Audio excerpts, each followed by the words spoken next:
এখন আদিরা ফার্স্ট ক্লাসে উঠেছে, বড় হয়ে গেছে। তাই আজ আদিরা নতুন ইউনিফর্ম পরে স্কুলে যাবে, তাই না? পুরনো ইউনিফর্মটা রেখে দিও দিদি, শার্টটা তো দ্বিতীয় বাচ্চার কাজে এসেই পড়বে। চলো মামনি, তাড়াতাড়ি ব্রেকফাস্ট করে নাও। দেখো, করতে তো হবে, সেই জন্য তুমি দ্বিতীয়টার প্ল্যান করো। বেশি বয়সের ব্যবধান ভাই বোনদের জন্য বেখাপ্পা হতে পারে। আদিরা কোনো ছোট খেলার সঙ্গী পেয়ে যাবে, খুব ভালো হবে, তাই না? যখন সাথে কেউ থাকবে তখন শেয়ারিং কেয়ারিং সব শিখে যাবে। হ্যাঁ, আর যদি একটা ছেলে হয়ে যায় তাহলে পুরো পরিবার কমপ্লিট হয়ে যাবে। বৌদি, এখন তুমি করে নাও প্ল্যান।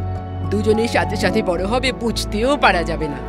আচ্ছা শোনো, রাগ করো না, যদি কোনো প্রবলেম থাকে তো গাইনিকে দেখিয়ে নিও। মা, সব ঠিক আছে, কেন একটা কথার পেছনে পড়ে থাকো? মা, আমি কিছুক্ষণ পরে কথা বলছি, প্লিজ।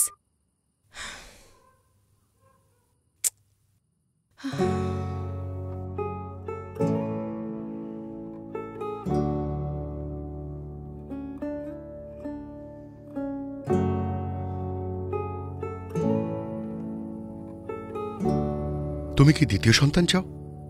আমরা কি দ্বিতীয় সন্তান চাই? আমরা এটা নিয়ে আলোচনা করি।